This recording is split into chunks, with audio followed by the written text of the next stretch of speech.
Hello and welcome to another Big UC Partner Update. I'm Tom Wright and I'm delighted to be joined by Daryl from Gamma. How's it going, Daryl? Very well, thanks, Tom. Nice to be here.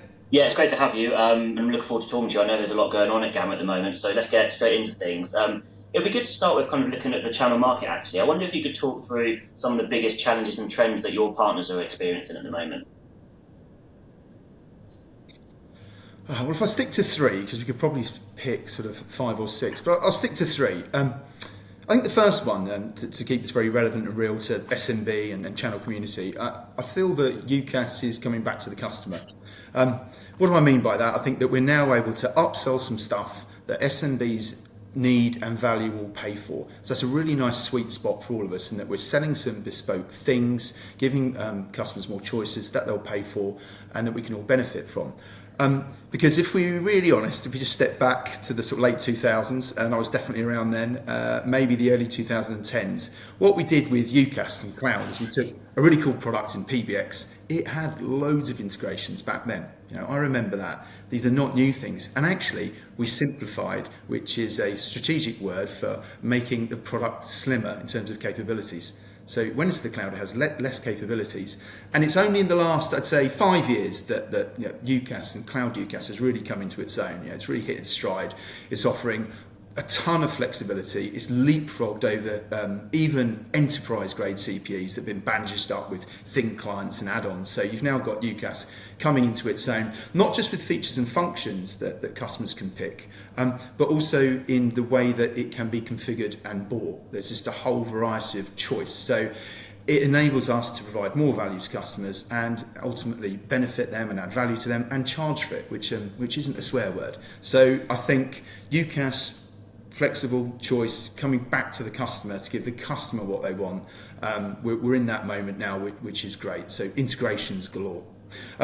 Second thing, Gamma have made a lot of noise about this, is the opportunity or challenge around digital switch on.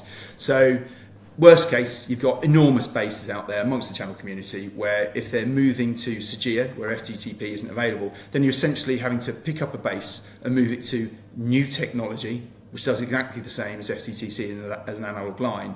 And for the large part, you've got a happy customer base that are paying a decent price, they're getting the benefits they want, and there are good margins. That's actually no fun to put a load of OPEX into play as a channel partner, then move it, you're shaking the tree, you're probably going to have a price negotiation. So that's the challenging side of digital switch on. The good sides, of course, you can say, well, there's opportunity here. What am I going to do about it? And you can do two things. Go health leather and upsell, take a greater wallet share, of course, or take a greater number of customers. Now, it's the choice of the channel partner. The other thing they could do, actually, is just say, well, I'm going to keep my base informed and I'll let the customer drive the change. So I'm going to be as on top of it as I can without employing loads and loads of additional staff to try and upsell and sort of almost encourage/force them to move. I'll just wait for them to come to me. It's riskier, but if you've got better ROI in some of the other things I'm about to talk about, like the opportunity in Microsoft or cybersecurity or IoT, then it might be you take that choice. For us, Gamma's always been about growth, so we're laser focused on those partners that want to grow or want to upsell to their customers. So Phone 9 Plus and some of the work which I'll come on to later that we're doing around that is absolutely key. And I guess the third one, and it could be one of three sort of big things, I'll talk about Microsoft, but it could just as easily have been cybersecurity.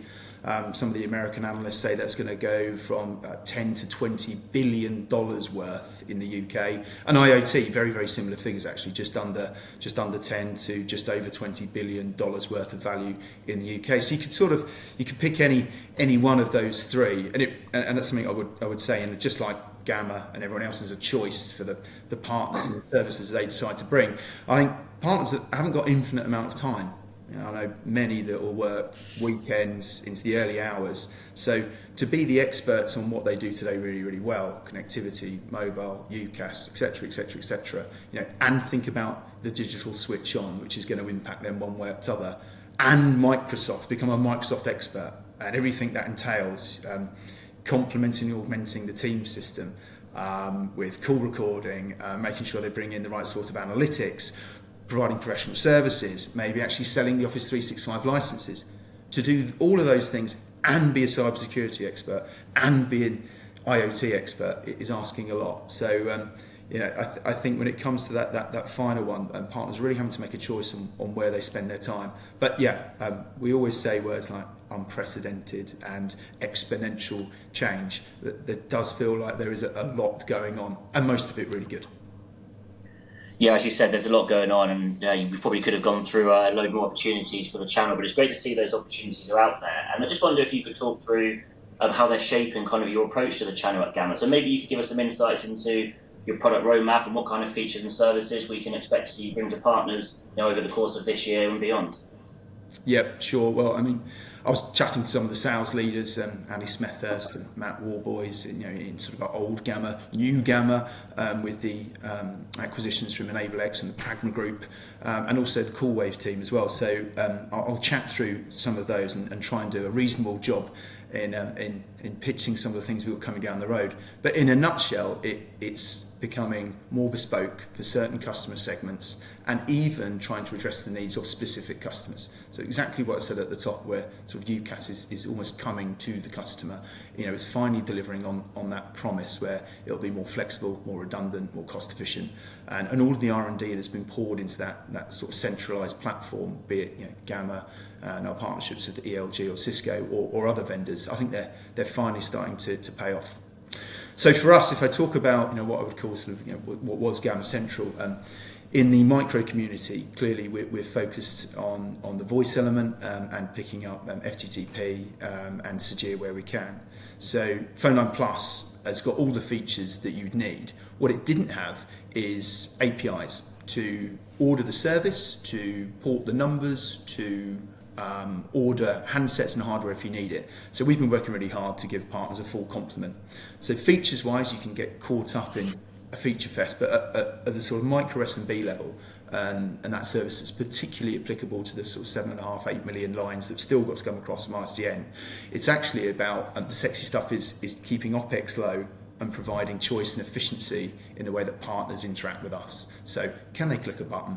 The port order comes in, the FTTP arrives, and the voice service all goes live at the same time. So we've got a full suite of APIs just on the cusp, and we just launched the hardware API now for PhoneLine Plus. So we talk a lot about the digital switch on. I'll leave it there, but it really is a sort of wall-to-wall API feature set. We're considering a couple more features where our partners really, really want those, because of course we have a selection of other solutions for the other customer segments. Horizon, it does feel like a sort of a feature fest here and a feature pitch, Tom, but there is so much going on. We have 2 Collaborate clients available with Horizon, or what was Cisco BroadSoft. So we have our own client, and we also have what was the UC one. We're really partnering well with Cisco now, and we'll be bringing out what they call Cisco WebEx for BroadSoft or Cisco WebEx for Horizon. Now the words can get confusing. What this means is a huge upgrade to our soft clients, and then a huge upgrade to the collaboration client that's available on Horizon. There'll be 3 flavours of the Collaborate client, and there'll be a separate soft phone flavour. So it just takes it into a different league, quite frankly. So that's huge. In the here and now, available to partners right now, we have the IPEX suite. And I'll come on to talk about that in a little bit more detail after finishing, if you like, the sort of Gamma home stable for us. Operator Connect and MSDR, we've got a product called UCX, which we'll be pushing harder this year. So we brought that out late last year, but it was some sort of fairly manual provisioning portals that our partners could use. So UCX enables a partner to bridge the gap from voice-enabled teams and say a large enterprise, Avaya or Mitel or whatever. So you can have half the estate here and half the estate on Teams. So Operator Connect isn't really built to do that, and indeed Microsoft Direct Routing, which has previously been available, is not really built to do that. UCX provides that extra degree of functionality. So you'll see and hear a little bit more about that. Voice enablement, clearly voice enablement means making Teams voice enabled in the Microsoft community, but you've also got another not small player in Cisco WebEx, so that will go hand in hand. We'll look at how we can enable the Cisco WebEx community. And something that's available, has been available I think since February now, is our voice enablement of Genesis. So obviously one of the world-class CCAS vendors. So there's a lot to talk about. I'm conscious of taking up too much time. I mean, broadband, we've got API rewrites going on, and the reason I mention this is we can talk about AI, and I will talk about that in a minute, and we can talk about all the really sexy sounding stuff, but actually at the end of the day, things like rewriting your APIs, making sure you're current, making sure that you're able to bring on another supplier, suppliers that can interact with us in an efficient way, enables us to keep pushing on and keep expanding our portfolio and keep up to date. So I think that's on our mind, is keeping Gamma young, and all this work in the background. We're talking tens of millions of pounds just to make sure that we can keep moving on with all of our current products. So I won't go through them one by one, but there is an enormous amount of work. We've got 2 eyes on the future, 2 eyes on tomorrow. We've got 2 eyes on the past to make sure that we're keeping everything up to speed. I guess, look, there are 2 other sectors. I'll try and bump through. Go for it. Service providers. So we provide SIP Interconnect to most of our competitors, actually, if you want to think of it in that sense in UCAS, but they've been customers for over a decade. So that's an IPHC or a big interconnect where we provide 2-way voice. We'll host their numbers and we'll help them port numbers in and out for their platform. We'll terminate their traffic from their platform, and we'll bring traffic in. So hugely successful team that have doubled the business over the last 4 or 5 years, and that led to the acquisition of Coolwave. Brainchild of Mike Mills, who's business unit director for our service providers, and it was a pleasure to work with a very small but beautifully formed bunch of experts in Coolwave. Very simply, what have they got? They've got 19 countries, completely and utterly compliant, and there are 4 key things in this sort of community. There's lawful intercept, 999, the technical ability to do it, and hosting the numbers with a license. So we've got those in 19 countries. We've got 3 out of 4 of those in a further 70. So with a reasonably short jab, led by our customers. Where we have customer demand for one of those 70 countries, we can switch those on in a fairly short space of time. And we also have mobile and SMS capability. So that is a massive market worldwide. If you can Google it now, but anything from sort of 25 to 30 billion is the price or the size of the market in global voice. And we've been operating just in the UK. So we're really, really excited, not just what we can deliver for the service provider community, but then to old school switchless resellers that use us for the resale products. Well, clearly it'll underpin the enhancement of services like SIP, where we can go into those international spaces, the 19 countries we have. It'll underpin Operator Connect. It could absolutely underpin our Cisco portfolio and our ELG IPEX portfolio as well. So yeah, really, really exciting. And now I have got imposter syndrome because I was chatting to some of the experts within EnableX and IPEX. So we've been integrating the business, which is a posh word for talking a lot to the people, making sure we provide them what they need, and making sure we understand what they do and how we can help that business go on. Same applies to Coolwave. There's no huge changes in structure. It's to enhance the business and help us to grow our partners' businesses more quickly. So it's great that we've got Cisco and ELG in the portfolio, but some of the stuff they're doing is just really, really exciting. We've got our own Horizon Contact CCAS product, so contact center, and also I call it complex PBX. It seems to fit very neatly in the sort of 10 to 100 agents. Okay, it always depends on what the customer wants, and somebody's probably sitting there saying, well, I've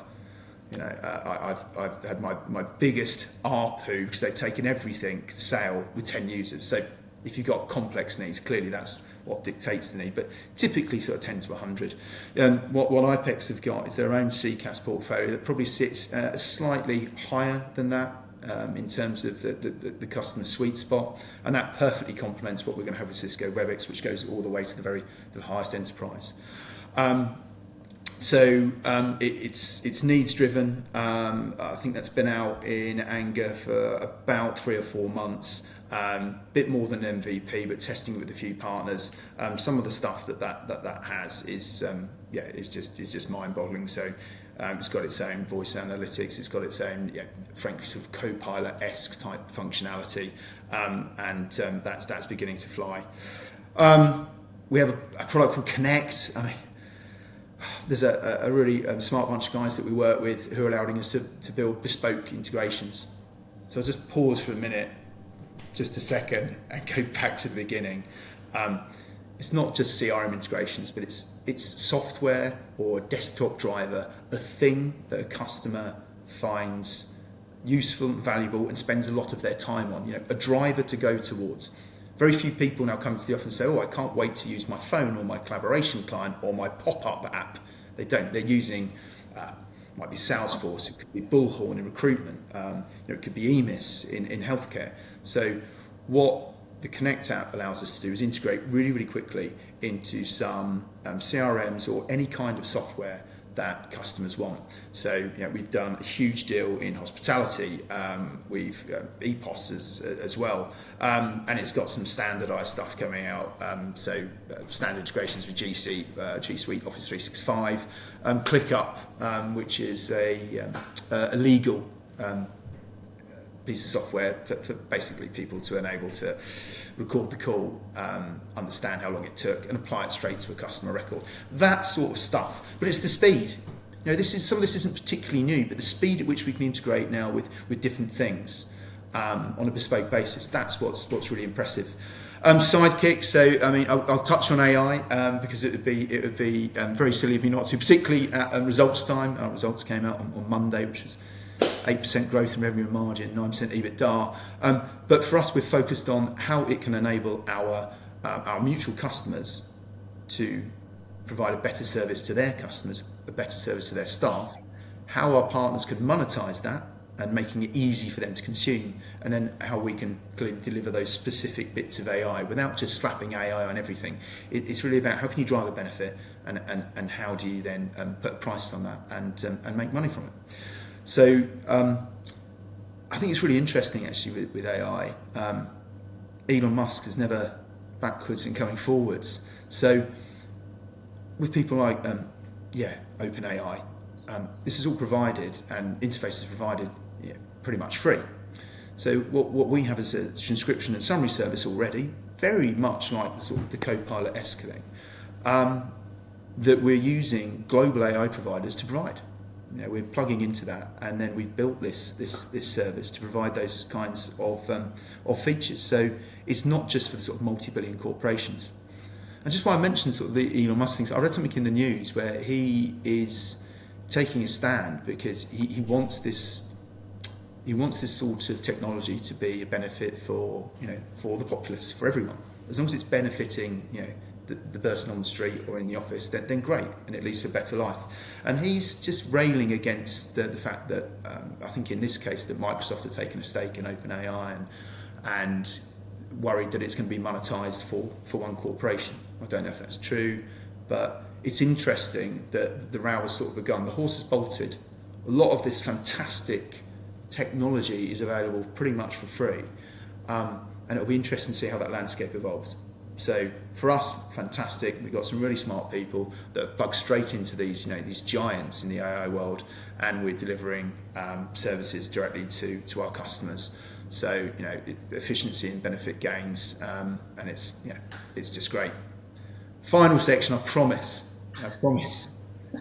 There's just so much, and I've left. I've got product managers even now WhatsApping me, screaming, saying you've forgotten this, but it wasn't supposed to be just a sales pitch. But I'll finish with some of the IPEX cloud updates, because whilst I feel you can tell if I'm almost uncomfortable talking about AI, because we're slapping a label in many cases when it isn't actually AI. It's transcription services.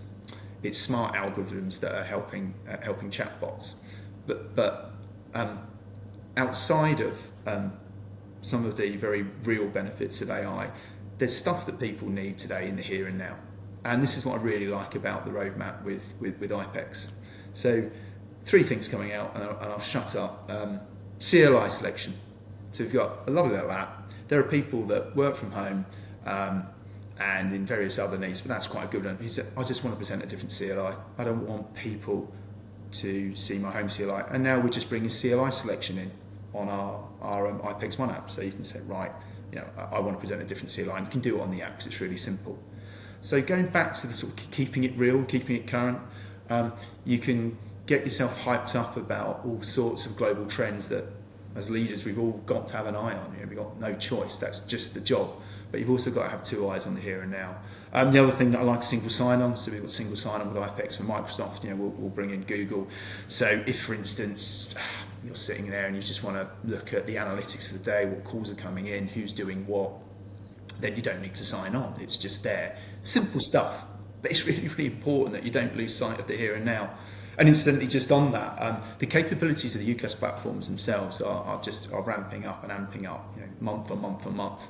And the IPEX ELG platforms, no different. So this isn't a contact center functionality, whilst it sounds like it. But now you can go into your analytics, you can look at a call queue, and you can pull out real time. You can pull out a user and put it into, say, a VIP queue. And likewise, you can put an agent where you say, well, actually, there's not much going on. They can real time just pull them and drag them into another queue. So we've really got a mix of really super cool AI-driven future stuff happening. We've also got lots of stuff in the here and now. Lots of automation available through our APIs. It just is. It's a really exciting time to be around. Actually, I think when your sales team aren't moaning at you for more features and more things to sell, you're probably in a sweet spot.